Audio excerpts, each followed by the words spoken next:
We had a previous supplier that's doing our CCAS and our voice solution. It wasn't where we wanted it to be in regards to technology. We spent probably about a year actually looking at different solutions and different providers. If I'm honest with you, we got quite fatigued. The experience that our residents had just wasn't what our vision matched. How do we make sure that we're offering digital solutions to people that can use them, whilst making sure that those that can't don't get left behind? And to do that, we knew that we had to find something different. We were introduced to Zoom. So we had a really good meeting where we sat down and we went through all of our requirements in terms of improving our customer experience across the organisation. Our initial involvement was actually at our experience centre in London, so to give them a bit of a broad overview of how they can deliver greater customer experience. And we did that through showing them the variety of the portfolio. I think it was being like in a toy shop when it came to technology.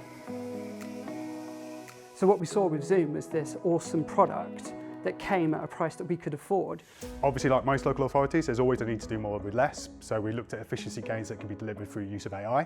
Obviously, we looked at personalising that journey through Omnichannel, so understanding that resident, understanding the experience that they needed to have, and then supporting that journey through the contact centre. And then finally, it's about using data to personalise that journey. So by delivering this through Zoom, they have access to real-time historical reporting, analytics, they have the ability to understand both on a personalised journey, but equally on a macro level, how they can make operational changes to improve that resident experience.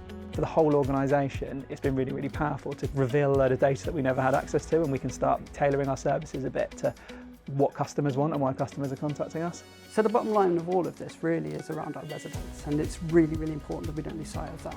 What this means for the residents of Oxfordshire County Council is that all of a sudden now they can engage with Oxfordshire in a way that they want to engage. So the people we met at the beginning of our journey are certainly the people that we're still dealing with on a daily basis. The thing that absolutely made the difference was the partnership that Zoom were going to bring to it. I said to Zoom, we're looking for partnership. It's not just about the technology. On day one when we first met the Zoom team, we said to them we wanted them to push us as much as we pushed them. The future for us is where we're looking at. We have spent the last 12 months, for me, catching up to where we should have been, so that we can offer council services outside of the 9 to 5. So they're learning from us, we're learning from them, and it's a really good relationship in terms of it's mutually beneficial.